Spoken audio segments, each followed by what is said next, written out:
Have you ever watched a playground swing and noticed how predictable it is? It moves back and forth in a steady rhythm that you can easily time with your heartbeat.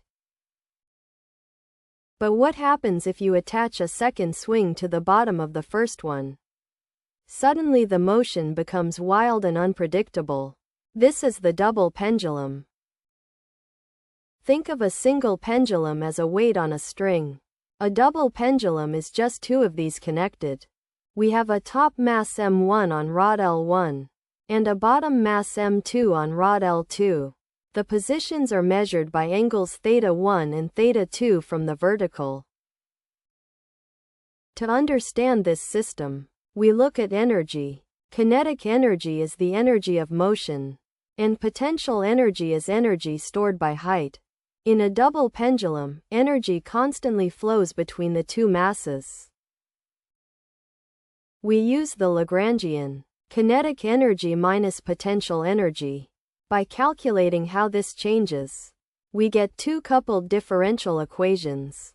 These rules tell us how the angles change based on their current positions. Let's test this. Imagine both rods are 1 meter and both masses are 1 kilogram. We pull the rods to 120 and 115 degrees. When released, the motion flips and loops in ways that seem random.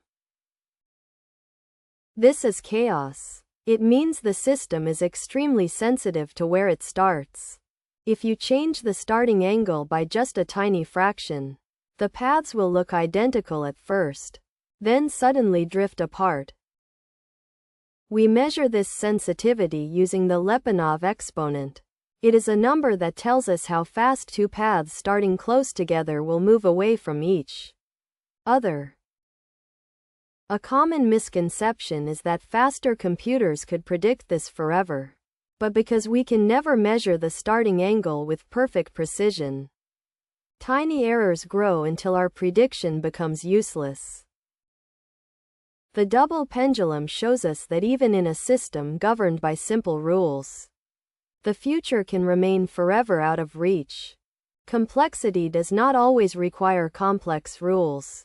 Sometimes it just takes two pendulums linked together to create a world of unpredictable beauty. Generate your own educational videos for free at eduvids.app.